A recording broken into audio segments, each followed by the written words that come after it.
Right. ఇక తెలంగాణ విషయానికి వస్తే తెలంగాణ సీఎం రేవంత్ రెడ్డి సొంత నియోజకవర్గం కొడంగల్కు చేరుకున్నారు. రాష్ట్రంలోని పార్లమెంట్ నియోజకవర్గాల్లో గెలిపే లక్ష్యంగా వరుస సమీక్షలు చేస్తున్నారు. తన నివాసంలో మండలాల వారీగా కాంగ్రెస్ పార్టీ ముఖ్య నేతలు కార్యకర్తలతో సమీక్ష సమావేశాన్ని నిర్వహించారు. ఇక ఈ సమావేశానికి వివిధ మండలాల సమన్వయ కమిటీ నాయకులు హాజరయ్యారు. లోక్సభ ఎన్నికల్లో గెలిపే లక్ష్యంగా కార్యకర్తలకు దిశానిర్దేశము చేస్తున్నారు. సమావేశం అనంతరం తిరిగి హైదరాబాద్కు రానున్నట్టు తెలుస్తోంది. పూర్తి సమాచారాన్ని, ఫీల్డ్ రిపోర్ట్ని మా ప్రతినిధి నాగేంద్ర అందిస్తారు. నాగేంద్ర. Thank you Chandu. ప్రస్తుతం సీఎం రేవంత్ రెడ్డి ఇప్పటి వరకు కూడా 17 పార్లమెంటు నియోజకవర్గాలకు సంబంధించినటువంటి వరుసగా సమీక్ష సమావేశాలు హైదరాబాద్ కేంద్రంగా నిర్వహిస్తూ వచ్చారు. కానీ తాజాగా ఈరోజు ఆయన సొంత నియోజకవర్గమైనటువంటి కొడంగల్ పైన ఆయన ఫోకస్ చేశారు. ఎందుకంటే ఆ కొడంగల్ నియోజకవర్గం నుంచి భారీ మెజార్టీ రావాలనేటటువంటి ప్రధాన ఉద్దేశంతో ప్రస్తుతం మరోసారి కొడంగల్ నియోజకవర్గంలో సీఎం రేవంత్ రెడ్డి ఈరోజు పర్యటించడం జరిగింది. ముఖ్యంగా మధ్యాహ్నం 2 గంటల తర్వాత కొడంగల్లో ఉన్నటువంటి ఆయన నివాసంలో మండలాల వారీగా కమిటీ సభ్యులతో ప్రస్తుతం ఆయన సమావేశమయ్యారు. ఈ సమావేశంలో వివిధ మండలాలకు సంబంధించినటువంటి కమిటీ అధ్యక్షులతో పాటు అదేవిధంగా కమిటీ సభ్యులంతా కూడా ప్రస్తుతం సీఎం రేవంత్ రెడ్డి కొడంగల్లో ఉన్నటువంటి సీఎం రేవంత్ రెడ్డి నివాసంలో వరుసగా సమీక్ష సమావేశాలు నిర్వహిస్తున్నారు.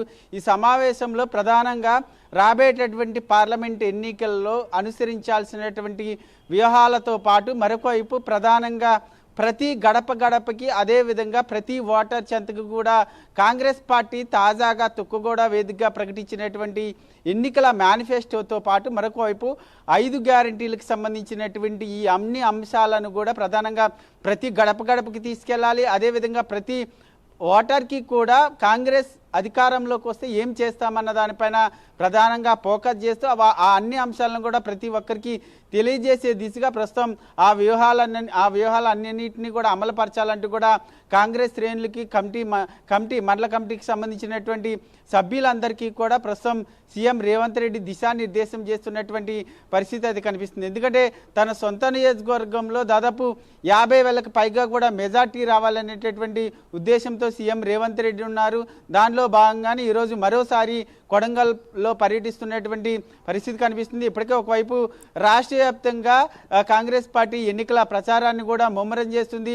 17 పార్లమెంటు నియోజకవర్గాలకు సంబంధించినటువంటి నేతలతో పాటు పార్లమెంటు అభ్యర్థులందరితో కూడా వరుసగా సమీక్ష సమావేశాలు నిర్వహిస్తూనే మరొకవైపు ప్రచార వ్యూహాలు ఏ విధంగా ఉండాలి, అదేవిధంగా ముఖ్యంగా ఈ 10 సంవత్సరాల పాటు మోడీ ప్రభుత్వం అదేవిధంగా తెలంగాణ రాష్ట్రంలో బీఆర్ఎస్ ప్రభుత్వం చేసినటువంటి వైఫల్యాలు అదేవిధంగా ప్రజల పట్ల ఈ 2 ప్రభుత్వాలు ప్రవర్తించినటువంటి తీరుకు సంబంధించినటువంటి అంశం పైన ప్రధానంగా ప్రచారంలోకి తీసుకెళ్లడంతో పాటు మరొకవైపు గడపకు కూడా ఈ 2 ప్రభుత్వాల వైఫల్యాలను ఎండగట్టడంతో పాటు మరొకవైపు కాంగ్రెస్ ప్రభుత్వం తీసుకొస్తుంది. ప్రస్తుతం కాంగ్రెస్ అధికారంలోకి వస్తే ప్రభుత్వంలోకి వచ్చిన తర్వాత ఏం చేస్తామన్న దానిపైన ప్రధానంగా ఫోకస్ చేసింది. ఆ అన్ని అంశాలను కూడా ప్రస్తుతం గడపకి తీసుకెళ్లే దిశగా ప్రస్తుతం నాయకులందరికీ కూడా సీఎం రేవంత్ రెడ్డి అయితే దిశానిర్దేశం చేస్తున్నటువంటి పరిస్థితి ఉంది.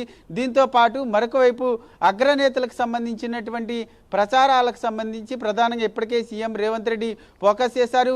కొడంగల్ కేంద్రంగా అగ్రనేతలు ఏఐసీసీకి సంబంధించినటువంటి రాహుల్ గాంధీ కానీ లేక ప్రియాంక గాంధీ, మల్లికార్జున్ ఖర్గే ఈ 3 నేతల్లో ఎవరొకరిని కొడంగల్ కేంద్రంగా భారీ బహిరంగ సభను ఏర్పాటు చేసి అక్కడ ఆ బహిరంగ సభా వేదికగా పెద్ద ఎత్తున కాంగ్రెస్కి సంబంధించినటువంటి ప్రచారాన్ని వేగవంతం చేయాలనేటటువంటి ఉద్దేశంలో సీఎం రేవంత్ రెడ్డి ఉన్నారు. ప్రస్తుతం ఈ మండలాల వారీగా జరుగుతున్నటువంటి ఈ సమీక్ష సమావేశంలో ఈ ప్రచారాలకు సంబంధించి అదేవిధంగా అగ్రనేతలు ఇచ్చినటువంటి సమయంలో ప్రచార వ్యూహాలు ఏ విధంగా ఉండాలన్న దానిపైన కూడా ప్రధానంగా నేతలకి దిశానిర్దేశం చేయడంతో పాటు మరొకవైపు నేతలు అందరి అభిప్రాయాలు తీసుకుంటున్నారు. ఏ విధంగా ప్రజల్లోకి వెళ్ళాలి, ఏ విధంగా ప్రచార వ్యూహాలను అమలు చేయాలన్న దానిపైన వారి అభిప్రాయాలను తీసుకుంటూనే మరొకవైపు ఆ నేతలందరికీ కూడా దిశానిర్దేశం చేస్తున్నటువంటి పరిస్థితి ఉంది. ఇప్పటికే ఒకవైపు సీఎం రేవంత్ రెడ్డి కొడంగల్ జిల్లాకు సంబంధించినటువంటి నేతలందరికీ కూడా సూచనలు చేశారు. మండలాలకు సంబంధించినటువంటి కమిటీల్లో పూర్తి స్థాయిలో కూర్పు కంప్లీట్ కావాలి. అదేవిధంగా మరొక వైపు ఓటర్లకు సంబంధించినటువంటి సమన్వయ కమిటీలు కూడా వేయాలంటూ ఇప్పటికే ఆదేశాలు జారీ చేసినటువంటి నేపథ్యంలో ప్రధానంగా ఈరోజు జరుగుతున్నటువంటి మండల కమిటీల సమావేశం, అదేవిధంగా ఓటర్ సమన్వయ కమిటీల సమావేశానికి సంబంధించినటువంటి సమావేశంలో పూర్తి స్థాయిలో కమిటీ సభ్యులను నియమించడంతో పాటు మరొక వైపు ఆ కమిటీ సభ్యులందరికీ కూడా దిశానిర్దేశం చేస్తూనే మరొక వైపు వారందరి సలహాలు సూచనలు తీసుకుంటేనే కొడంగల్ నియోజకవర్గంలో తమ ప్రచారాన్ని వేగవంతం చేయాలి. అదేవిధంగా మహబూబ్ నగర్కి సంబంధించినటువంటి అంశంలో చాలా సీరియస్గా సీఎం రేవంత్ రెడ్డి ఉన్నారు. ఎందుకంటే ఒకవైపు తను నిలబెట్టినటువంటి వంశీ చందర్ రెడ్డికి ధీటుగా అదే స్థాయిలో ఉన్నటువంటి బీజేపీ డీకే అరుణ సైతం ఆ టికెట్ సంపాదించారు. ప్రస్తుతం ఇద్దరి మధ్య డువా డై అన్నట్టు అక్కడ ఫైట్ ఉన్నటువంటి నేపథ్యంలో అక్కడ పూర్తి స్థాయిలో పట్టు సాధించిన తర్వాత డీకే అరుణ పైన ఎట్టి పరిస్థితుల్లో కూడా గెలవాలి. ఎందుకంటే కొడంగల్ అనేది మహబూబ్ నగర్ తన సొంత నియోజకవర్గం కాబట్టి ఎట్టి పరిస్థితుల్లో కూడా ఆ నియోజకవర్గాన్ని కైవసం చేసుకోవడమే లక్ష్యంగా సీఎం రేవంత్ రెడ్డి వ్యూహాలు అయితే ఉన్నాయి. ప్రస్తుతం ఆ వ్యూహాలకు సంబంధించినటువంటి అంశంలోనే ప్రధానంగా ఆయన దూకుడుగా ముందుకు వెళ్తున్నటువంటి పరిస్థితి అయితే కనిపిస్తుందని చెప్పాలి. నాగేంద్ర, ప్రజల పల్స్ ఎలా ఉంది? అంటే సీఎం కాకముందు ఆయన బీఆర్ఎస్ పై ఏ స్థాయిలో విమర్శలు చేశారో చూసాం.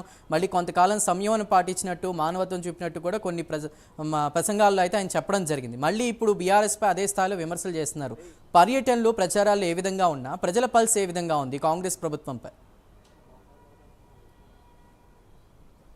ముఖ్యంగా ఇప్పటివరకు కూడా తెలంగాణ రాష్ట్రంలో ప్రభుత్వం ఏర్పడి దాదాపు 115 రోజులు పైగా కూడా అవుతుంది. ఈ ప్రజాపాలనకు సంబంధించినటువంటి అంశంలో ఇప్పటికే సీఎం రేవంత్ రెడ్డి బీఆర్ఎస్కి సంబంధించినటువంటి గత 10 సంవత్సరాల ప్రభుత్వంలో జరిగినటువంటి అవినీతితో పాటు మరొక వైపు కాళేశ్వరం కానీ ఇతర ఫోన్ ట్యాపింగ్లకు సంబంధించినటువంటి అంశం